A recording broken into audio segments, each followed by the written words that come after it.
and I can confidently say that I was the first person that was a man who he dated.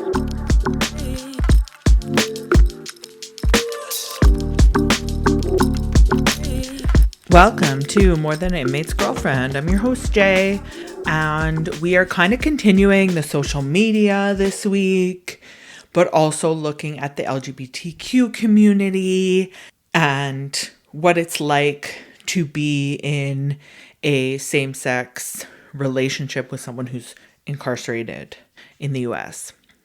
This gentleman has come on to speak about his experiences and kind of debunk some of the things that people say and how much worse it is for a prison husband who's gay to face the world and face the stigmas, because they're even worse than the prison wife community already receives. So he's taking on a lot by being with this loved one, and he talks about his relationship. What's also really cool about this episode is that we are going to interview him next week as a follow-up before we run the next episode, so we can learn about how he feels after releasing his episode and what he's learned, what people have said about it, like how he's feeling, what he thinks he missed out on. So I think it's a really neat way of being able to interview someone and then kind of following up with them the week after and being like, hey, so how did it go? So we're trying that out. Let me know what you guys think about it. And I'm really excited that he has decided to do that with me, because I think it's pretty cool. And I know that there's always things during an interview that you wish you would have said in the first one. So he's going to reflect on the episode and then kind of share with us his thoughts and the gaps maybe that he thinks he missed, or some of the opinions that he didn't feel were driven the right way, if that makes sense. I do have to apologize for my lack of social media lately. I've been going through some things emotionally in my life. My father passed recently, and that has been kind of a whirlwind of emotions related to that, because we didn't have a relationship in the end and for many, many years. So I'm kind of processing through that, and I'm super grateful to have Nick, my husband, helping me process things and helping me speak my feelings and get them out and just process them in a healthy way. So yeah, lots going on in my life, so I apologize for that, and I will be back on social media, I promise. If you want to follow us on social media, you can on TikTok at More Than an Inmate's GF. If you want to on Instagram at podcast_prisongf. You know, I've been going through a lot recently, and I've had a few messages from different people, and I don't want to call them by name because I didn't ask. Just really nice messages, whether it be about the gift catalog or about, you know, this podcast and what it means to them. I feel like I really needed to hear those messages, and everything that has been going on, what I've been going through, and the weight of everything just sometimes just feels really heavy. We're waiting on discovery right now for the lawsuit to be able to see each other, Nick and I, my husband and I, and I think the discovery was due last week. Don't quote me on that, but we're waiting on that, and that hopefully will give us a lot of answers and hopefully get us in the right direction. So yeah, we're just going through life, trying to navigate it all, trying to process heavy emotions. If you want to get a gift catalog, you can always order one, morethaninmatesgirlfriend.com, and you will find it on there. There's a link saying order a free catalog. Just make sure you enter your loved one's information when you enter it. The last thing I want to touch on, Eric was on the podcast a couple weeks ago. He did a double episode where he talked about his wife, and he also talked about his experience getting severely beaten by COs, guards in jail.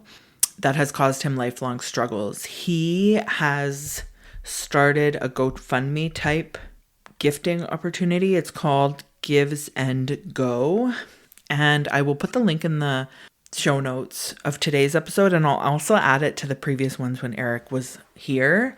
But If you have any extra, I know that right now I think we're all strapped for cash, but if you have any extra, if you want to support Eric on his journey, he was not able to file a lawsuit against the jail to recoup some of the costs, and his life is forever changed as a result of that. So he is struggling, and if you do have something and you want to give him and you want to share, I will put the link in the show notes.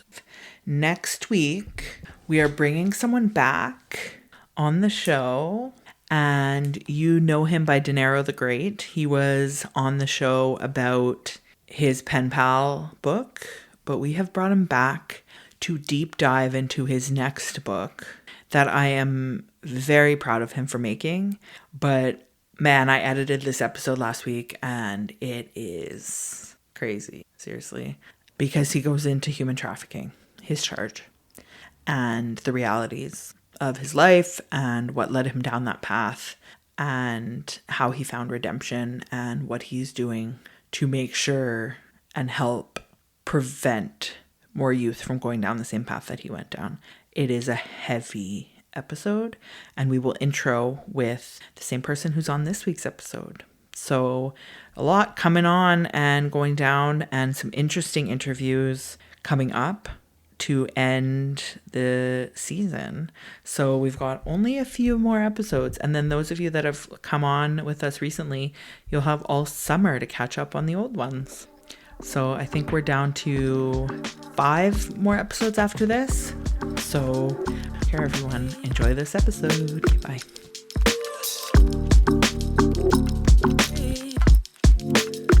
Welcome. Thank you so much for joining me today. I'm super curious about what your life was like before you met your incarcerated loved one. Do you want to tell me about it? Yeah, my life before my meeting my loved one was pretty simple. I was a 21-year-old young person, still living at home, and I was looking for jobs, just finished college. And then one day I got really bored and I saw these people on TikTok dating incarcerated men, and I was like, oh my God, that seems quite cool. So I followed their journey for about 6 months and just watched all of that. Then I decided to write to someone after deciding what I'd want in life and going into it with no intentions. Okay, so you were just kind of thinking it would be like a pen pal situation at first. Yeah. And did you reach out to a lot of people? I reached out to 2 or 3 in one state, and then I reached out to someone in another state. I'm curious, did it say on their profile that they were gay? Yes, it did. When I went on to write a prisoner, there was a basic search and then an advanced search. Yeah. And you could filter the age, what state they are in, what sexuality they are. So I'd done that because I wanted to talk to someone who was in the LGBT community, because I was so interested how it was like while they're in there, being their sexuality. Yeah, I'm super interested. It was quite nice to see how they deal with it in the inside too. Yeah. So what was it about your current loved one that stood out from the rest? Probably the attitude and the personality and the bubbly side of him, which stood out to me, and how he was saying on the first 3 messages, like, hey, I'm glad you reached out to me. I don't need nothing from you, and it would be good to have a good friendly connection. And I think that's what stood out to me the most, is him being really respectful and accepting my boundaries as well as me accepting his. The other people were more gunning for the money side, and they was like love bombing and rushing into it. Really? That must have been overwhelming because you were messaging quite a few people. Yeah, it was quite overwhelming. And then one day I just thought, hey, I don't think it would be fair to write multiple, and because I've got a good friendly connection with the one I was writing, I politely declined all their offers and I removed them. I have a question. Why did you pick American instead of British? So back when I did it, you couldn't write British inmates. Oh, It's not really a big thing over here. With prisons over here, with jails over here, I feel like you have to know them before okay. instead of meeting incarcerated. Right. Okay, that makes sense. Could you tell that it was going into a more serious direction from Friends? Yes, I could, because when we first called, it was like we bounced off each other. We just had good communication. And after like, a few calls and loads of messages, I started to catch feelings. Mm-hmm. And I told him that, hey, where we're going, this is really good. I'd love to see if we can explore more if it goes that way. And we both said we started liking each other and we could see where it goes. And we just went into it without any intentions to be together. We just talked on the phone every day, messaging each other every day. And then that's when we became really gravitating towards each other. Yeah.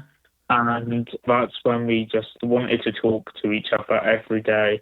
We were going through 2 to 4 calls a day because we just wanted to talk to each other so much. And we would message each other saying, hey, when are you going to call? I'll be free at this time. We would make a schedule. Wow. I was going to ask you if you thought that he was genuinely attracted to men or if it was just loneliness, but it sounds like he really wanted to talk to you. It wasn't just one call a day.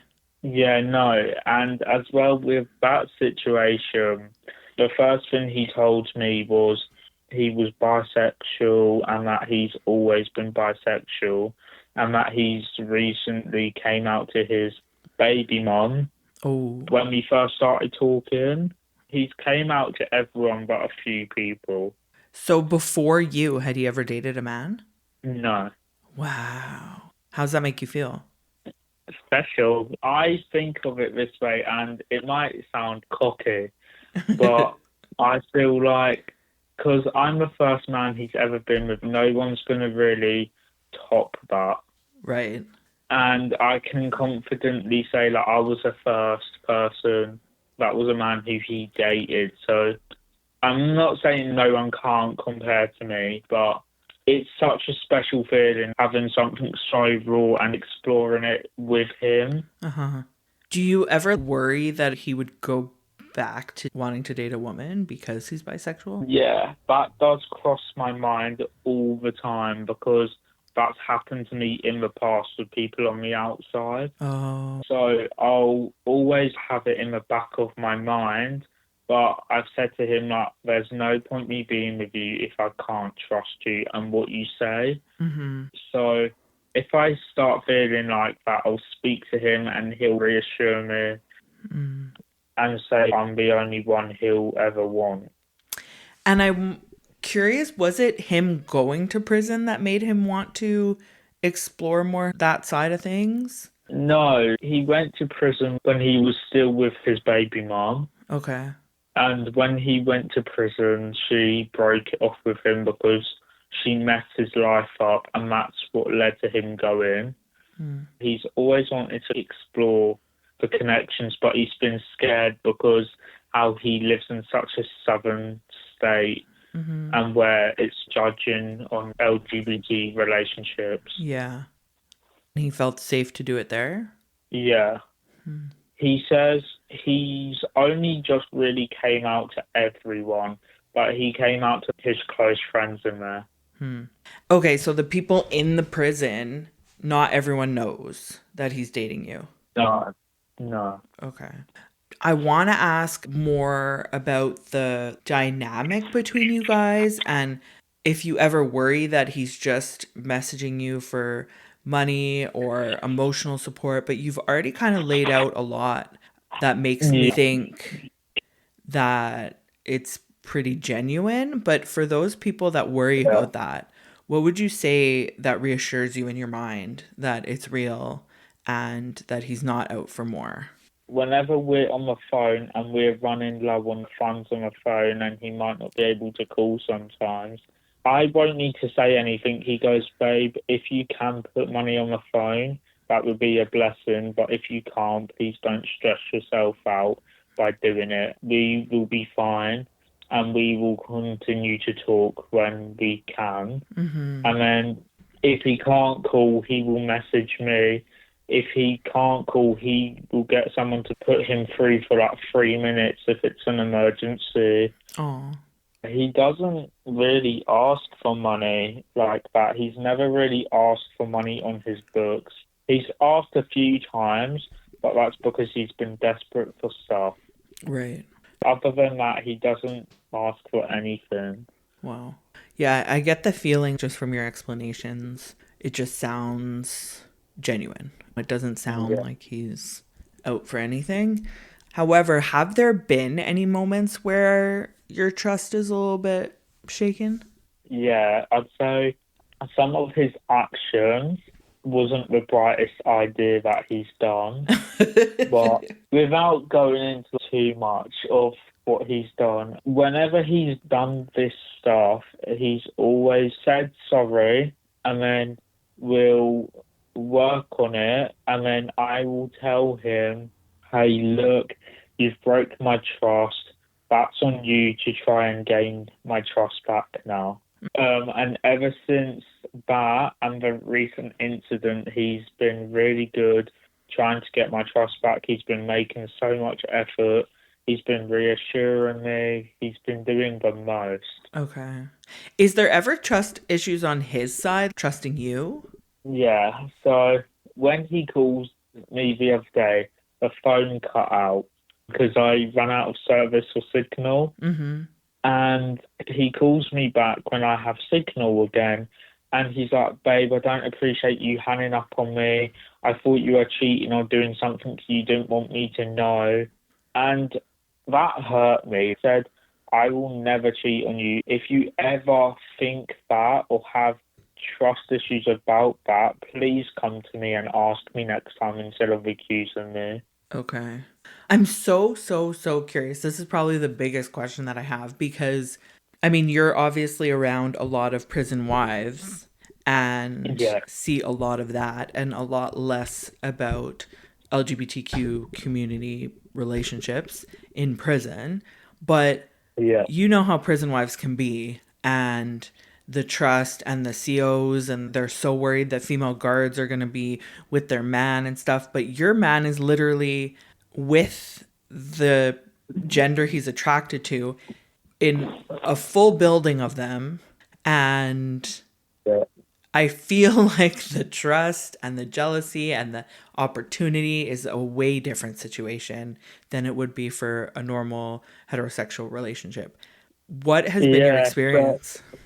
My experience with him being around other men, it makes me really jealous. I've been a jealous person most of my life in relationships.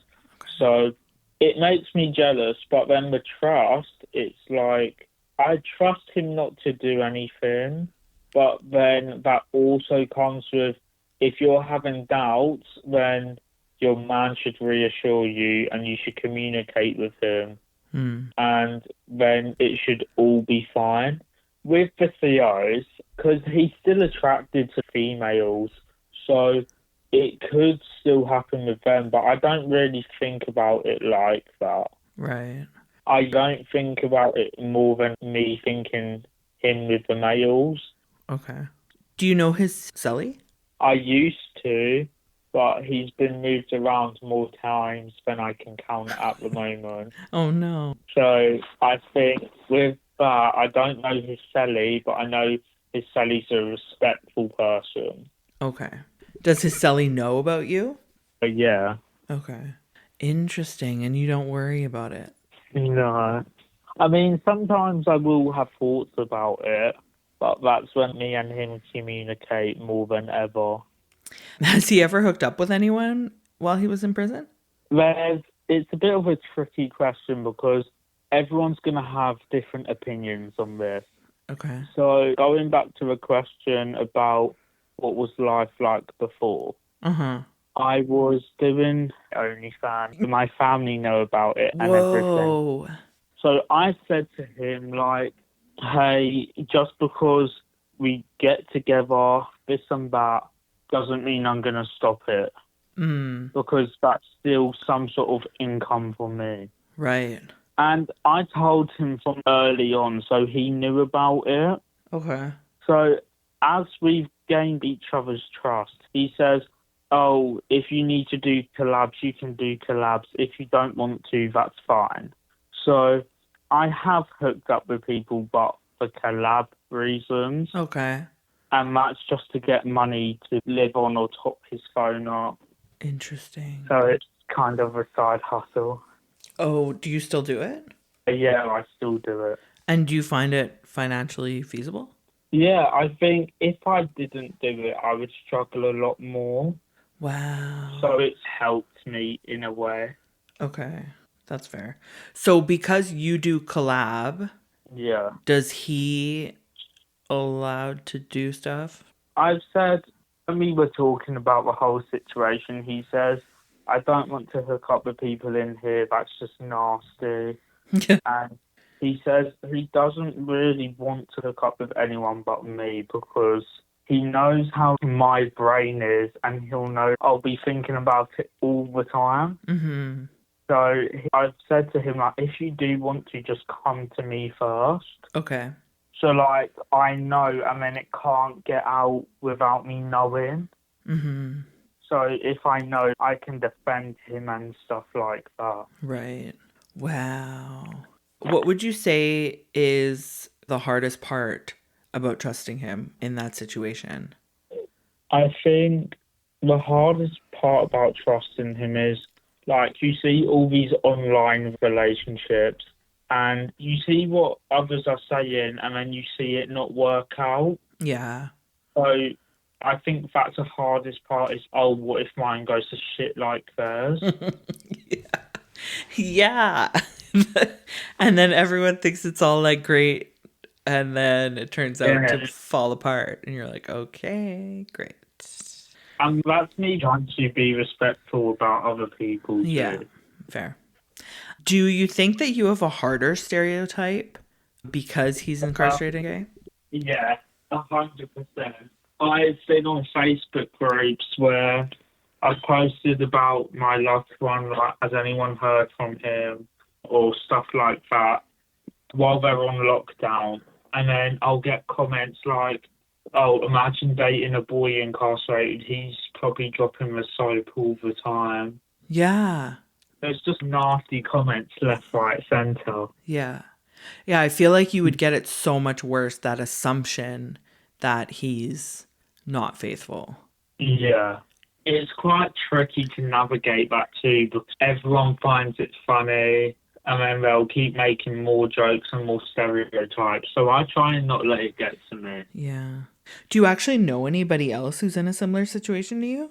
I follow someone who's in an LGBT relationship in prison, but we've not spoke. We're just mutuals on TikTok. Okay. What about your family? How have they dealt with your relationship? Have you told them? At first, they didn't know. I hid it from them for a really long time. My mum's background, so it's a really religious background. So I kept that from her, and then I kept it from my dad. However, when time went on, I told them, hey, I'm talking to someone incarcerated in the US. It's nothing more than friends. So I played it down to them. And then after that, there was stuff that happened and they found out and they didn't accept it at all. Oh, both of them? My mum's more accepting. She doesn't like it, so we don't talk about it. My dad hated it. He was like really mad. He was like having a go at me, saying that he was disappointed in me. Oh. Was there a specific reason that they were disappointed in you? Was it the fact that he was incarcerated? Was it the fact he's in the US? It's the fact he's incarcerated. And with my dad, not so much my mum, my dad has this mindset, if you haven't met the person, you're not together and it's not a relationship. Okay. So he had that mindset for so long about me and my man. Mm-hmm. And now me and my dad just don't talk about it when we do have a conversation. Okay. So that would make him angry because he doesn't think it's real? Yeah. Wow. I know when I talked to my mom about it, and I delayed talking to her as well, just because I think there is obviously a stigma, and my husband's got a life sentence. Yeah. But she said that she was like shocked when I told her. But I guess your parents wouldn't be as shocked because they knew you had a pen pal who was incarcerated. I mean, here's some tea about my life. So when I think I was 19, I had this boyfriend and he actually went to jail while we were together. So my parents knew about that. So they weren't really shocked when I told them. They Okay. just didn't like it. Right. Like, I've done it before and they said they're not shocked that I did it again. But I feel like your parents have been through the ringer with you because they know about your yeah, OnlyFans. I wasn't going to tell them about my OnlyFans, but where I live in my area, I'm pretty known. So it got out like a wildfire. Someone actually told them instead of me. On the scale of differences, how much worse was it when they found out about OnlyFans? Or was it not as bad as this? I'd say them finding about my incarcerated man was worse. Really? Yeah. Wow. What did they say about the OnlyFans? They basically said you're over 18, you can do what you like. And then they left it. And then a year later, they changed their opinions and hated it. Yeah, I can't imagine. Which, at the end of the day, I said, Mum, Dad, if it makes me happy, that's what I'm going to do. And if you don't like it, you know where the door is. Mm-hmm. And then ever since that, I've just not really been close with them. Yeah.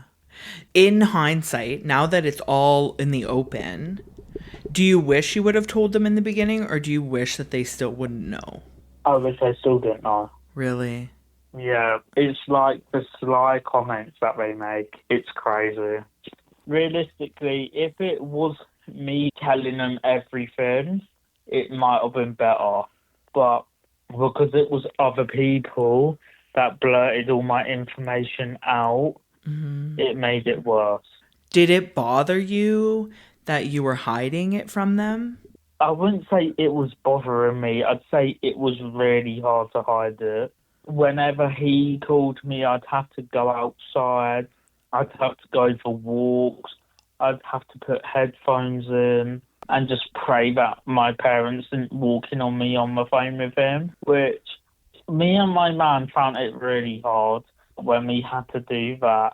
And we did make a joke. I said to him, if you ever think I don't love you, just think about me standing out in the cold on call to you shivering.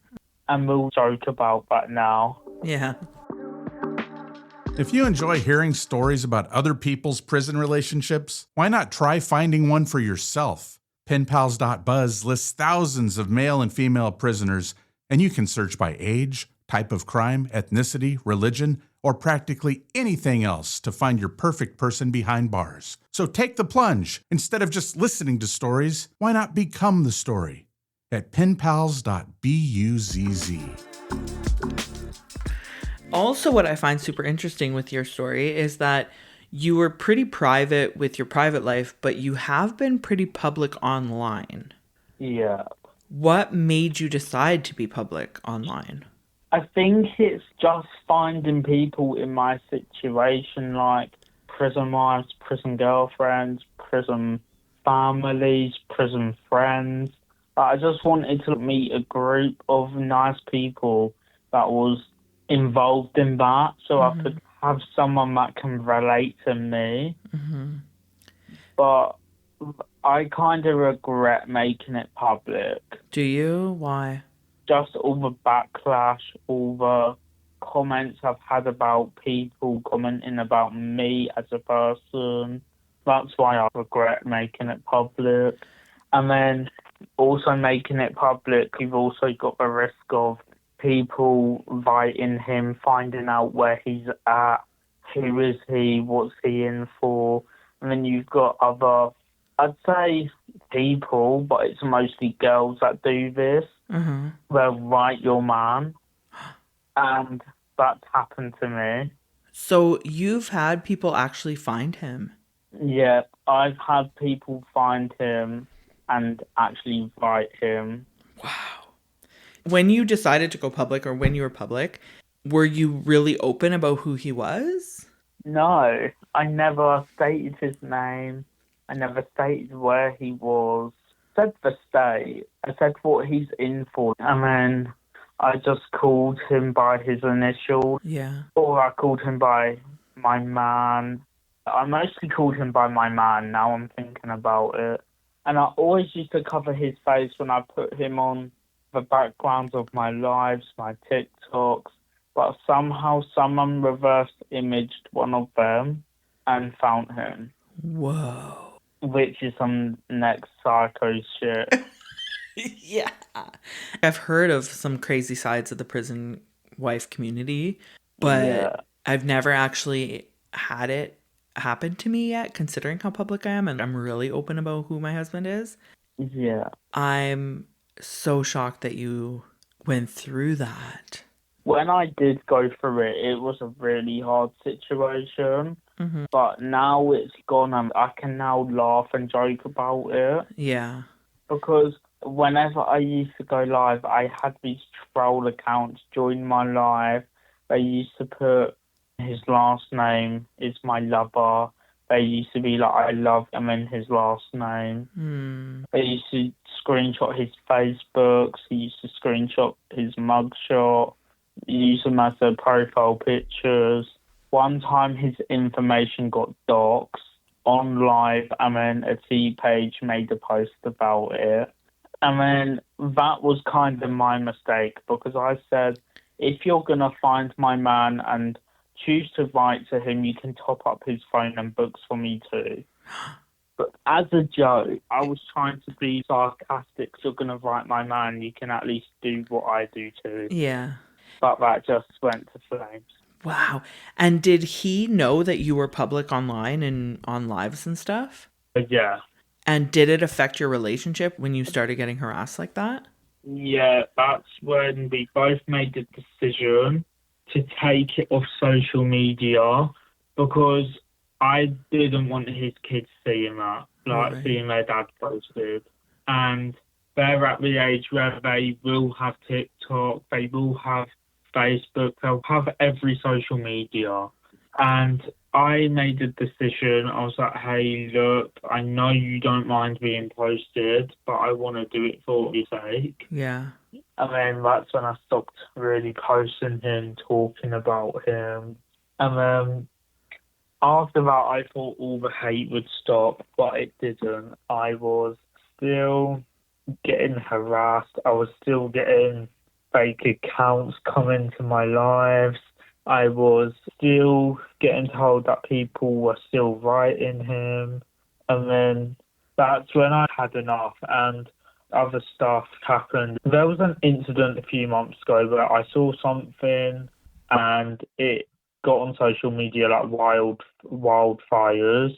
Part of it was my fault, but then part of it was others' fault. And the only thing I did is I went on live when I was really pissed off at him, and I said, oh yeah, we've broken up because he And then I said the reason, which there was only a few people in that live, but I noticed when I went live and I was like, oh, me and him broke up, this and that, my views were skyrocketing.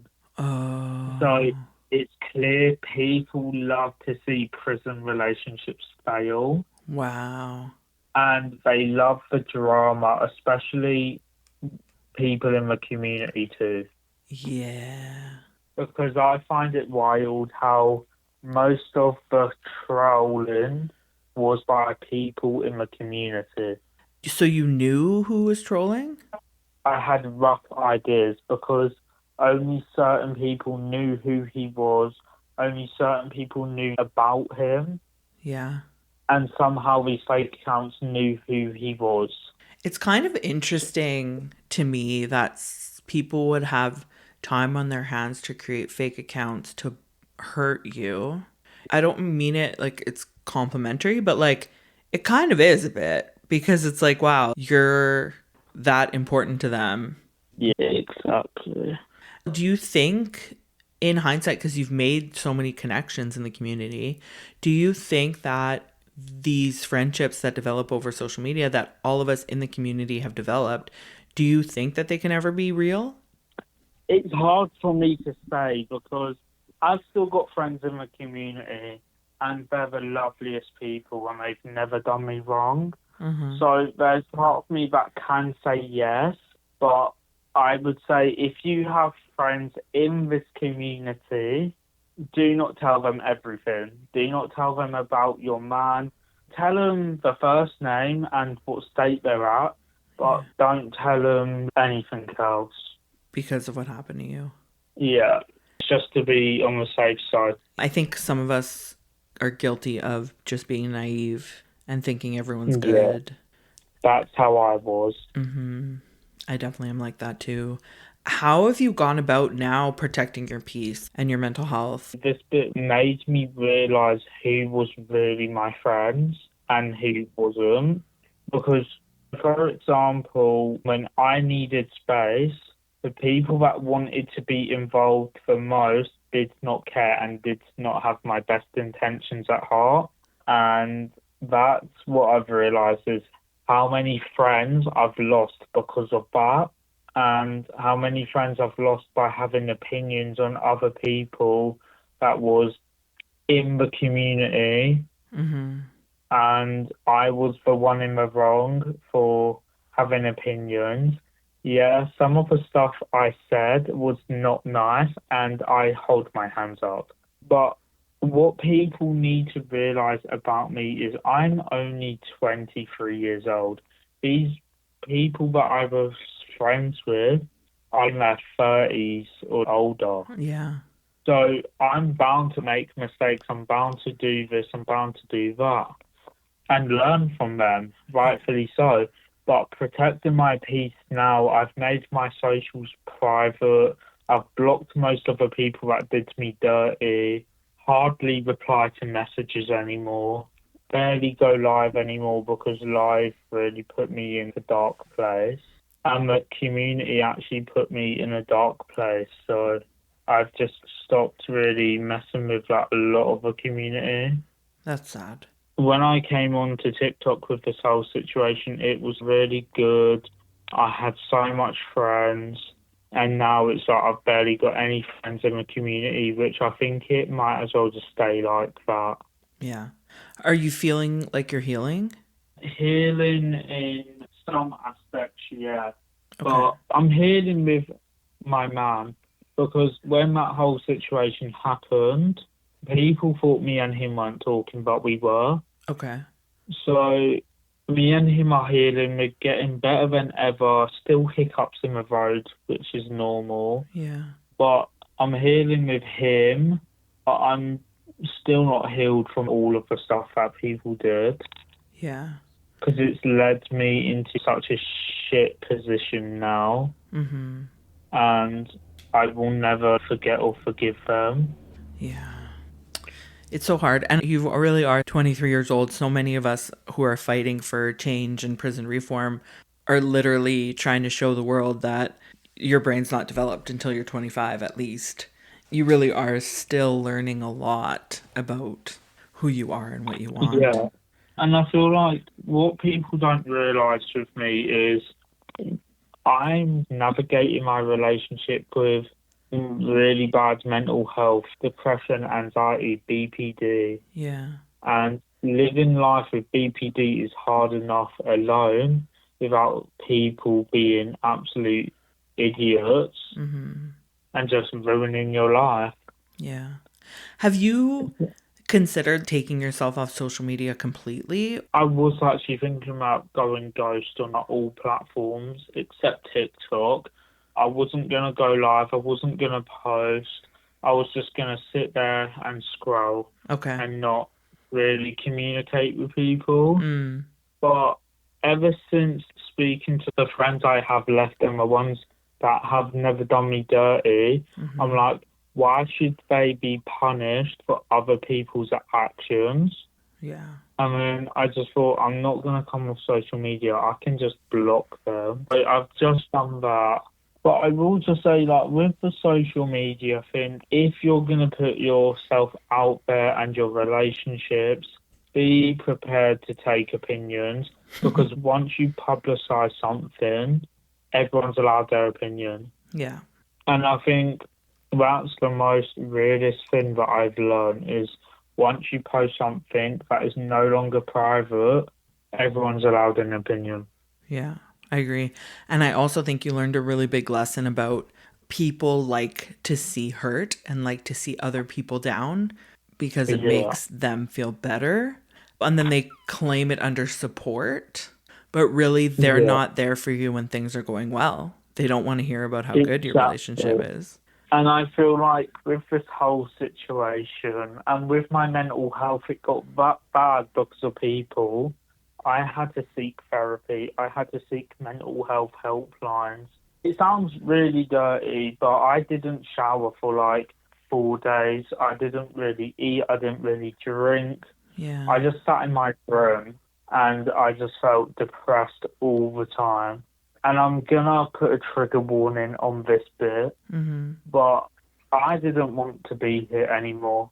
I literally wrote all my friends and family notes and didn't talk to no one for a solid 2-3 days because I thought I was really going to do it.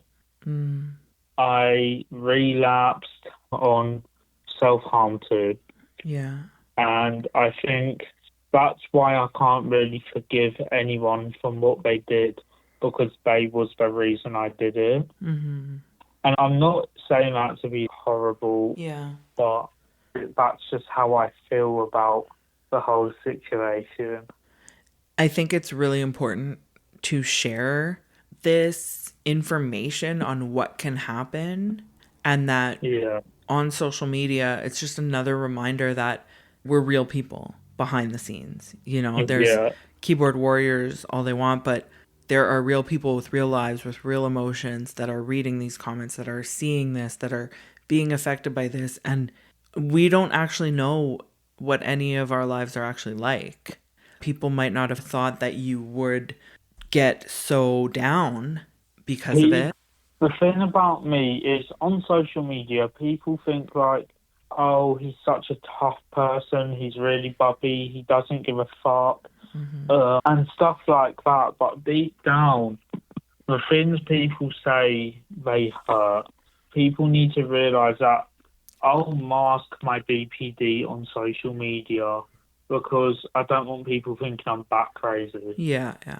And people will say, oh, he's faking this, he's faking that. But in reality, they don't live my day-to-day life. They don't see my doctor records. They don't see nothing like that. And for them to be like, oh, he's faking it, okay, but I could say the same about you and you wouldn't like that. And I've noticed with the community too, there's loads of hypocrites in this community because they'll say, oh, you're really messed up for doing this, you're really messed up for saying that, but then they'll do the same thing. I actually understand that completely. And I've experienced that as well. Crazy. I'm trying my best to not say names or shame people. I'm not trying to cause drama anymore. Exactly. But there's situations where people came into my life, asked me about a situation, so I thought, oh, let me have my opinion on this and say this. I get screen recorded, it gets cut, and then sent to someone. Wow. People just love to shit stir, and that's why I don't go on live anymore. If I go live, it will be in people's guest boxes. Right. Along with the mental health bit is, people didn't realise how much it all triggered me, and no one actually knows this, but I sat on the phone to my man and I said these exact words: I don't know if I can do this anymore. If I leave, please know I'll always love you. And then it goes, you have 1 minute remaining. And I was just silent for a good 30 seconds of that. And then I was like, just know I'm always going to love you and you'll always be my forever person. And then it hangs up.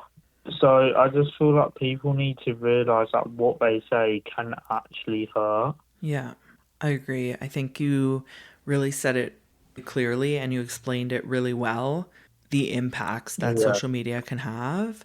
And I appreciate that vulnerability because people need to hear the truth that this can actually happen. And God forbid you had actually gone through with it that night. Those people, they would have never known the impact. And 100%, if I went through it that night, there'd be the people to post on social media, oh man, I miss you, you were such a nice person. Yeah. And just act fake. Yeah. If it wasn't for my man, I probably wouldn't be here to do this podcast. Wow. I was in such a dark place when I was going through all that, but my mum literally had to come see me every day just to make sure I was okay. And I think that's what hit home. I don't want to leave my mum. I don't want to leave the people that I care about. Mm-hmm. That's what's made me realise that life's more than fake bitches. Yes, it really is. I'd say ever since cutting them off, I have been happier. And I just feel like the best note is, if you're in the community and you're thinking about making friends, be careful. Yeah, I agree. Is there any other advice that you would give in hindsight to prison wives or men or women who are looking to date someone in prison? It's going to sound really hypocritical and judgmental, but don't.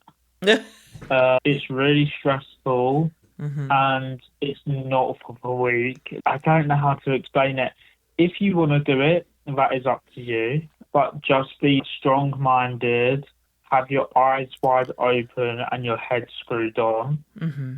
And if you're a prison wife, I hope and pray your relationships work out and that everything you do for your men, your women, or your significant other means the world to them, so keep on going with that. I agree.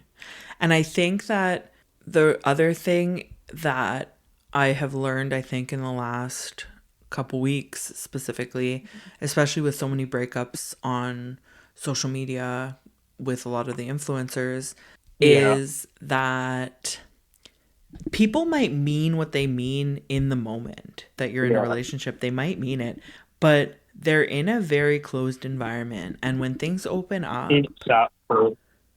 I've said to my man, I know our feelings and intentions are pure. However, when you get out and it doesn't work, just know that is okay. If it doesn't work, that is okay. We can leave each other knowing we tried our hardest. Yeah. So I'll always tell him that, and I'll say, because before prison he did used to be an addict. Okay. So I said to him, if you go back, it's not okay, but it's normal. Yeah. And I'll fully support him when he's having down days, good days. And I feel like that's what you have to do in a relationship period, but a prison relationship, you need to do it more. And I just want to say, if you can't trust your man or you have loads and loads of doubts, don't be with someone you can't trust, because that will dilute you and your self-esteem. I agree. As a last question, what do you think your future holds? What do you hope? Realistically, if I have a choice, I don't want to live in America. Okay. I'd want him to come over here, or we move to another country together. I'd like to get married. I'd like to have another kid that's biologically mine Okay. with him. And I just want to live happy with him and take each day by it comes. Nice. I like your perspective, and I like how realistic you are Yeah. for someone who's so young. I think part of that is because how I grew up, I got forced to grow up and become mature. So I think that's where it comes from. I appreciate all of your vulnerability today and talking to me and sharing your experience. It's really important. Yeah. Hopefully everyone liked listening to it too. Yeah. And if they have any questions, they can comment them and I'll answer them. Okay. They can reach out through me as well, and I will let you know so that if you want to speak to them, because a lot of listeners aren't on social media. Okay. Well, thank you so much.